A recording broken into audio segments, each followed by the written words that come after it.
Gražiausių nacionalinės krepšinio lygos ketvirtfinalio etapų epizodų 10 pradedame Raseiniuose, kur Vilniaus Perlo komandos puolėjas Lukas Kvedaravičius apgauna varžovą ir prasiveržęs į baudos aikštelę krauna iš viršaus.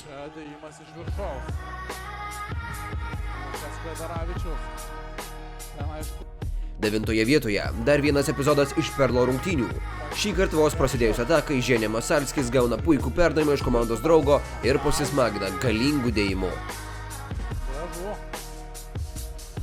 Laipteliu aukščiau randame Raseinių Rasų centrą Šarūną Beniušį. Jis po žaidimo 2-2 įkerta po krepšiu ir nepaisant varžovo gynybos įkrauna iš viršaus vieną ranką. Su Beniušiu šiame dešimtuke dar pasimatysime. Septintoje vietoje 3 iš eilės puikūs Eriko Kubiliaus epizodai. Iš pradžių jis perima kamuolį, o tuomet greitoje atakoje deda iš viršaus į Šilutės krepšį. Negana to, gynėjas po galingo epizodo neskuba džiūgauti ir dar perima iš varžovų kamuolį. Šeštoje vietoje aptinkame Šakių Vyčio skrajojantį gynėją Gytį Radzevičių. Jis perima kamuolį ir pabėgęs į priekį aukštai pašoka bei sugrūda kamuolį į krepšį vieną ranką.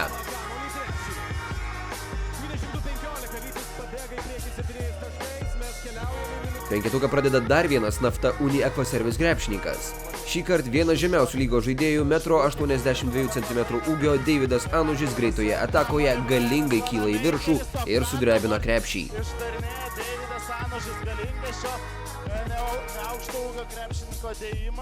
Ketvirtoje vietoje žaibiška Raseinių Rasų ataka.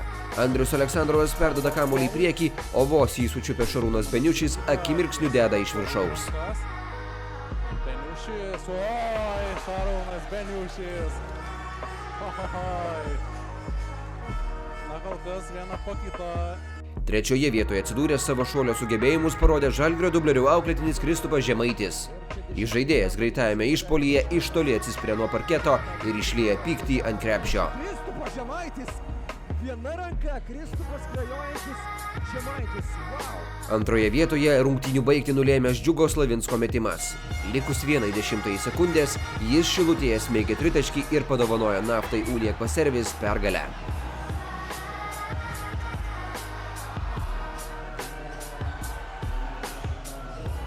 Gražiausių ketvirtfinalio epizodo autoriumi pripažintas jaunasis žalgirietis Gytis Masiulis.